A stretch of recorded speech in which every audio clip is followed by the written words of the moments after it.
Thank you, Madam Speaker. Madam Speaker, it is with a heavy heart and a deep sense of responsibility that I move the following motion this afternoon. Whereas the Premier, the Honorable W. McKeever Bush, OBE, JP, has been arrested and released on bail, and investigations are continuing involving alleged cases of serious misconduct. And whereas the Honorable W. McKeever Bush has refused to step down as Premier and a Minister of the Cabinet and allow the investigation to continue without any real or perceived appearance of a conflict. Now be it therefore resolved that the Legislative Assembly does declare a lack of confidence in the government. Is there a seconder for this motion? Madam Speaker, I beg Member to from second the Northside. motion. Madam Speaker, I beg to second the motion.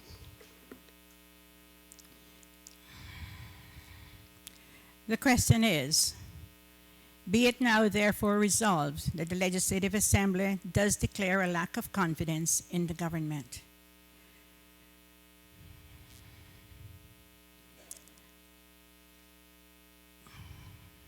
The motion is open for debate. Does the Honourable Mover wish to speak thereto? Honourable Leader of the Opposition. Thank you, Madam Speaker. Madam Speaker, the gravity of this occasion is not lost on those of us who have initiated this serious motion asking this House to resolve that it has a lack of confidence in the government. It is not a matter that is lost either, Madam Speaker, on the broader community, evidenced by the large number of people who are in attendance today in the gallery, and no doubt the thousands of people who are following the proceedings in this House this afternoon on television and by radio. Madam Speaker, I am deeply saddened that we have come to this point.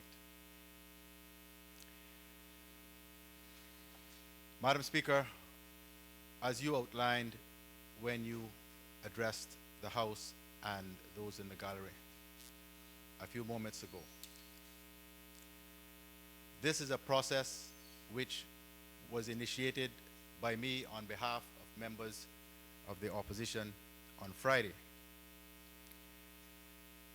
We waited, Madam Speaker, until Friday because we wished to give the governing party and the Premier the opportunity to carefully consider their circumstances, to carefully consider the welfare of this country, and to decide how best to deal with the situation with which they and the country are faced.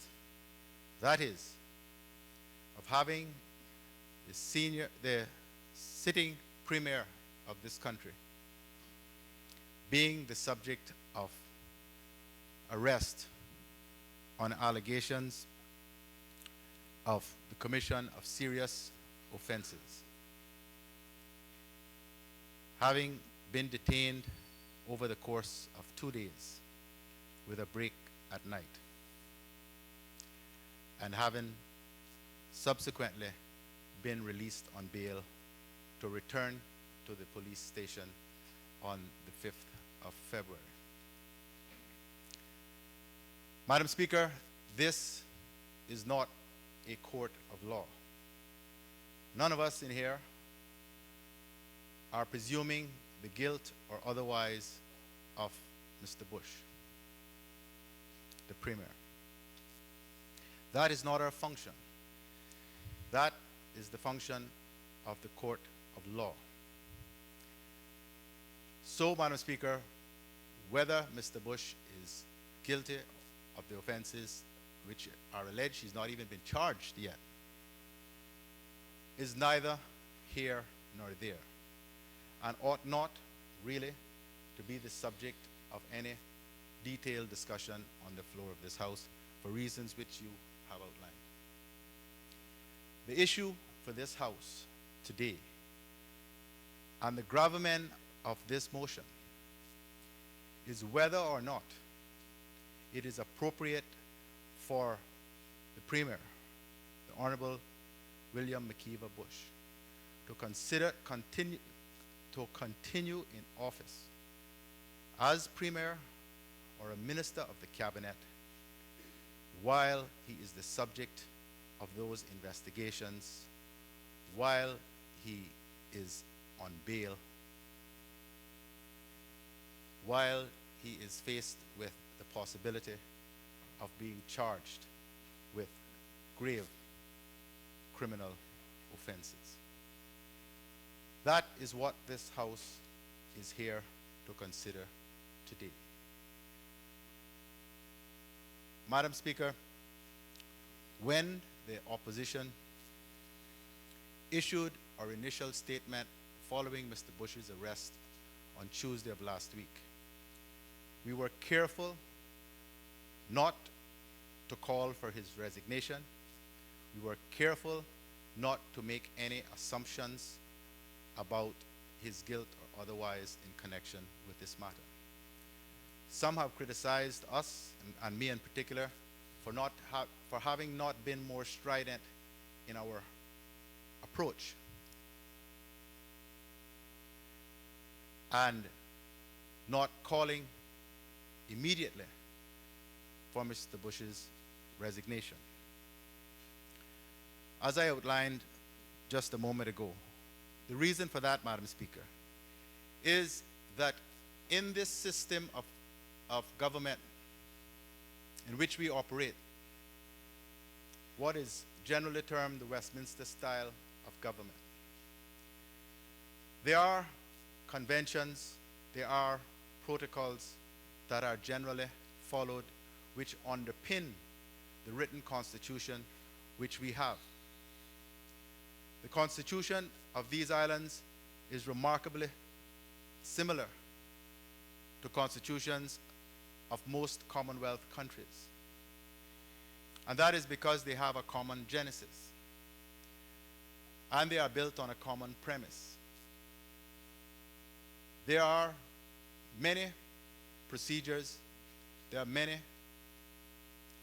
protocols that underpin these constitutions and which are necessary and required for the proper operation of these constitutions. And one of those, Madam Speaker, that is so relevant to what is transpiring and has transpired over the course of the past week in particular, is that when any member of the government finds themselves in a situation where what they have done or have alleged to have done will adversely impact the reputation of their party, the reputation of the government, the reputation of the House, the reputation of the country which they represent. The convention is, the protocol is, that they stand aside. Whether those allegations being made are true or not true is not relevant. They stand aside to allow the investigations to proceed. They stand aside so that the government can get on with the business of the country without being distracted by the personal turmoil that is part of whoever the unfortunate member is of their lives. They stand aside in a case such as this, where the person accused is the Premier of the country, holding the highest elected office in the country. They stand aside to avoid any perception that their continuing in office may have an intimidating effect on those who are investigating the allegations that are being made. They stand aside because they they want to ensure that the rule of law is followed and that there can be no question that there has been interference or the possibility of interference in the administration of justice. And so, Madam Speaker, that is where we are. But, Madam Speaker, if all of those very powerful reasons are insufficient for the Premier to stand aside, there is an even more powerful one in our estimation. And that is, Madam Speaker, the damage that has been done and the damage that is continuing to be done to the image and reputation of the government of the Cayman Islands and the Cayman Islands and the people of the Cayman Islands as a result of being forced to continue with a Premier who is the subject of these investigations, the subject of these allegations, and who continues to have these serious matters hanging over him, going on at least in this instance until the 5th of February next year. Madam Speaker, anyone in this community and many in the international community who pay attention to Cayman are shocked at what appears to be a serious deterioration in the standard of governance of these islands, something for which we were once renowned, something that was once beyond any question. Madam Speaker, we have been struggling in this country with this issue about clouds of suspicion over the head of the Premier since at least April of last year.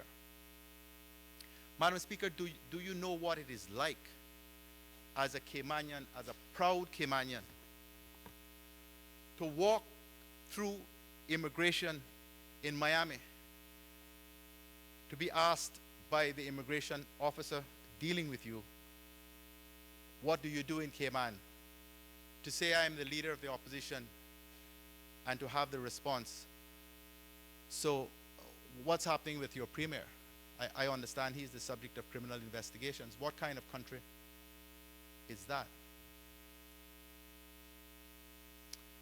That, Madam Speaker, is the reality that we have been living in for these past 18 months.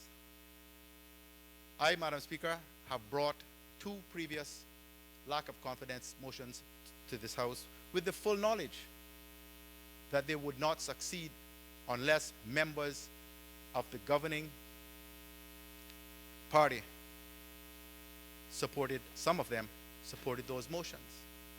But I brought those motions, Madam Speaker, because A, I felt, and my colleagues in the opposition felt, that it was our duty not only to say what we thought about a Premier continuing in office in these circumstances, but so that those who are part of the government, in the cabinet and on the backbench, would have the opportunity to say what they thought and to explain to this country why it is that they continued to support the Premier in the face of these serious allegations. The first motion failed, Madam Speaker. The second motion never saw the light of day and was debated outside in National Heroes Park. Madam Speaker, we felt, I certainly had felt, that this approach was something of a pointless exercise, and had determined that we would leave those sorts of issues to play out, and there is an election coming in May of next year, and sooner or later the voters of this country would decide whether or not they would continue with the current administration or whether or not they wish to see a change. But, Madam Speaker, the events of last Tuesday have moved this issue right back to center court, where none of us can ignore the reality that is facing us. Madam Speaker, members on the other side, some members on the other side, themselves have come to the view that they can no longer be part of an administration led by a premier who has been arrested and is on bail in relation to the commission, the alleged commission of serious offenses. 5 of them, Madam Speaker, have appended their signatures to the written requisition which was presented to you this morning, calling for this special session to deal with this issue. Madam Speaker, I wish to commend the patriots who in that committee room late last night have made one of the most difficult decisions I know that they have ever had to make in their political careers. 11 members of a 15-member House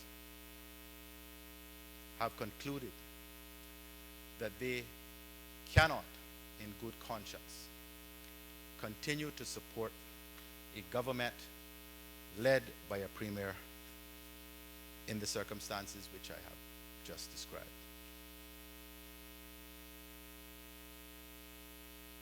Madam Speaker, I cannot say how absolutely disappointed I am that the premier has brought us to this point. And I'm not speaking, Madam Speaker, about the reality of the investigations and all that that involves. I mean, Madam Speaker, the reality that faced with all of this, the premier will still cling like death to a dead man's jacket to the office of premier, ignoring all of the voices of concern and alarm across these islands and across the world, and brought home to him by the reality that 5 members of his own government, including 2 ministers, have said, Mr. Premier, you need to resign. 2 ministers and the Deputy Premier. Correction, Madam Speaker. Including 2 ministers and the Deputy Premier, his right-hand person, have said to him, Mr. Premier, we are not saying you are guilty. We don't know. We are saying that your continuing in office is doing immense reputational damage to this country that we all love, and which you, over your long career, have said, and we believe, you love.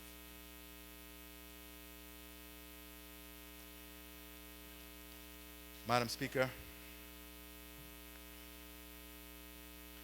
this is not about persecuting the Premier. As I said, this is not about whether he's guilty or not. This is about recognizing that him continuing in office in the present circumstances has placed and will continue to place the Cayman Islands in a position that it will be impossible for any administration led by him in those circumstances to move forward, to have any credibility, to do any of the necessary things that must be done between now and when the House is dissolved on March 26th and the elections are held on May 22nd. There are some 5 months between now and then, Madam Speaker. 5 months when the government has to operate, when the country has to run, when people's needs, people's concerns have to continue to be addressed. The country doesn't stop, people's lives don't stop because something has happened to one of us.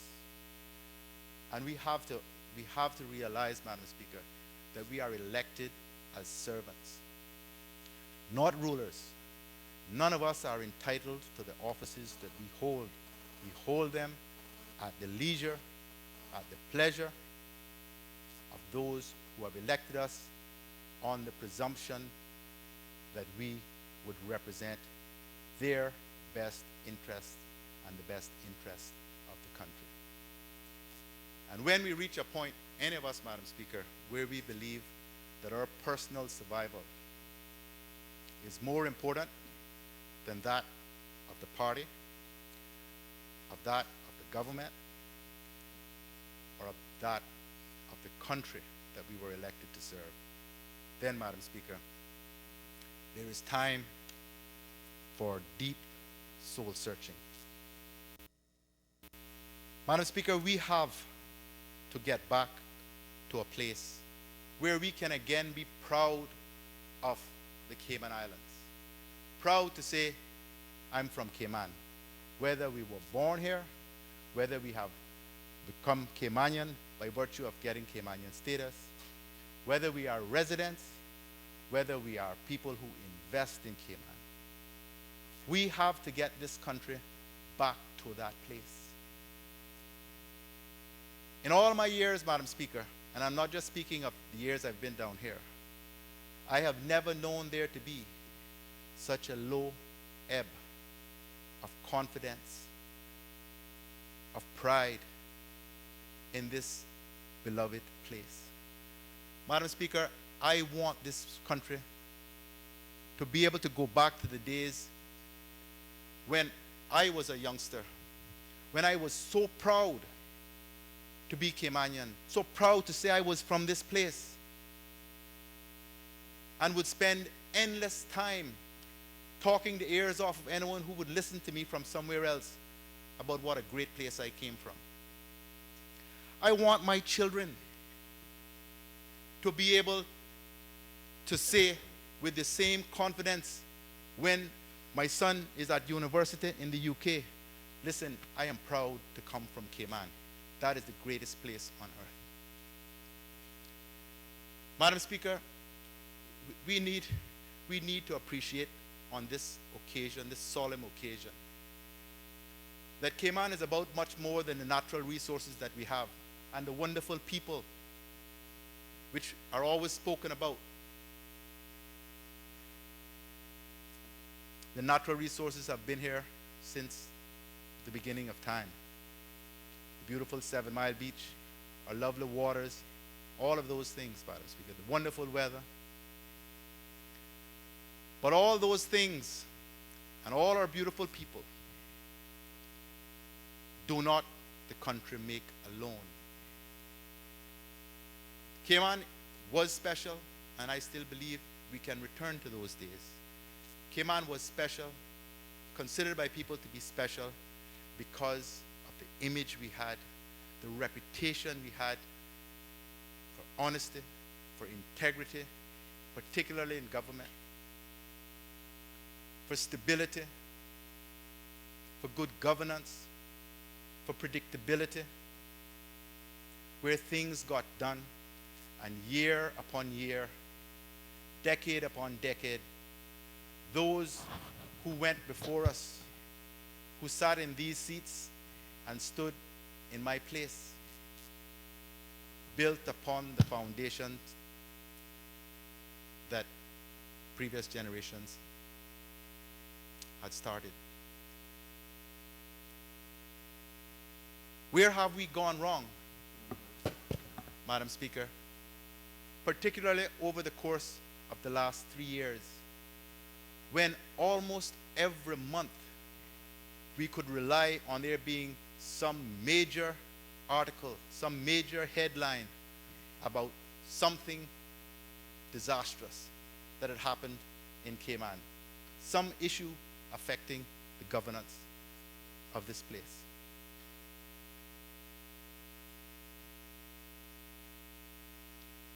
Madam Speaker, we have to get this country past that point. And how the Premier and those who support him continuing in office can possibly believe that we can run this country for the next 5 months under the present cloud. The headlines in the Compass yesterday, I believe, or today, I don't know, the days roll into each other now. Government in limbo. Today is 1 week since the arrest of the Premier. Ask the members of the government how much work has got done since then.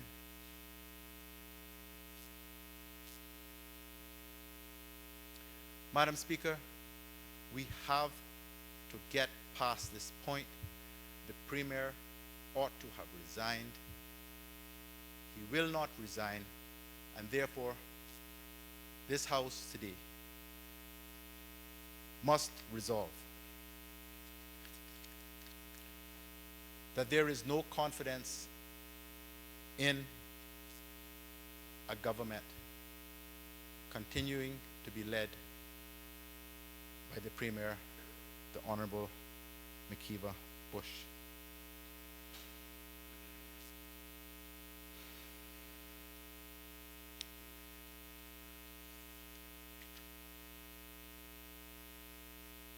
Madam Speaker,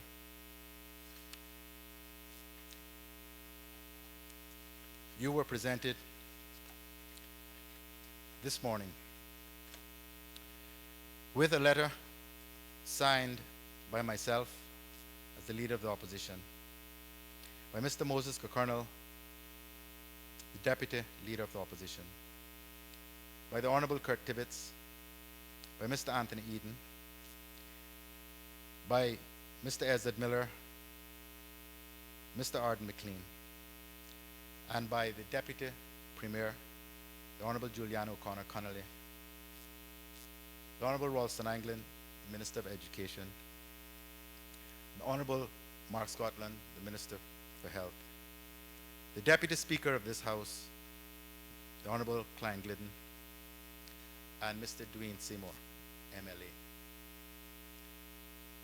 Asking you, Madam Speaker, to summon this meeting of the Legislative Assembly for the purpose of debating this lack of confidence motion. Madam Speaker, those 11 signatures represent also the resolve of all 11 members to vote in favor of this lack of confidence motion, which I have just moved and which has been seconded by the elected member from Northside. I have endeavored, Madam Speaker, to keep the debate about the issue that is at hand, and that is, Madam Speaker, the appropriateness or otherwise of the Honorable Premier, Mr. McKeever Bush, continuing in office in circumstances where he has been arrested by the Royal Cayman Islands Police on suspicion of theft in connection with financial irregularities relating to the misuse of a government credit card, breach of trust, abuse of office, and conflict of interest, contrary to sections 13, 19, and 17 of the Anti-Corruption Law 2008, respectively, in connection with the alleged importation of explosive substances without valid permits on or before February 2012. Madam Speaker, it is our view that Mr. Bush cannot and ought not to be allowed to continue as Premier under the weight of those circumstances. I would appreciate if you would refer to him by his title. I apologize, Madam Speaker. And so, Madam Speaker, that is the case for the motion that is before the House. And I ask, Madam Speaker, finally, that Mr. Bush reconsider his position, that he offer to the governor his resignation as Premier, that we do not, as a House, have to proceed to this vote, and all that that entails. Madam Speaker, if the Premier had resigned earlier, there would have been no need for any drama, for any controversy, for any public spectacle such as this. They could have changed the leadership of the United Democratic Party and the premiership seamlessly, and the business of the country could have gone on. But even at this late stage, Madam Speaker, it is possible for the Honorable Premier to do the honorable thing and to resign before forcing this House to proceed to what will be a historic but very sad vote. And so, Madam Speaker,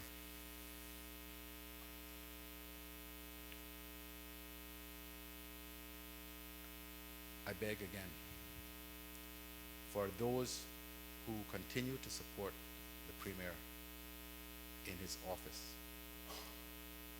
to think long and hard about what I have said, to think about their duty to this country first, and everything and everyone else after. None of us were elected to further the careers, to preserve the political careers of those with whom we are associated. We bond together, we bind together with the common purpose of serving the country. But we also have a duty, each of us, to act appropriately to constrain misconduct of any other members of the House, and to take the appropriate action when necessary. This, Madam Speaker, is one of those occasions when all of us are required to vote our conscience. All of us are required to be able to look at all of the people in this country whom we represent and say, I did what I believed was right. I did what I thought was in the best interest of the country, not what is in the best interest of myself, my party, or my leader. This is one of those defining moments, Madam Speaker, and all of us should be gravely conscious of the consequences of what we do this evening. Thank you, Madam Speaker. Thank you, Honourable Leader of the Opposition. Does any other member wish to speak?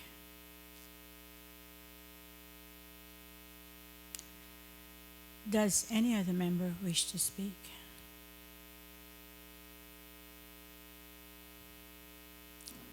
Does any other member wish to speak?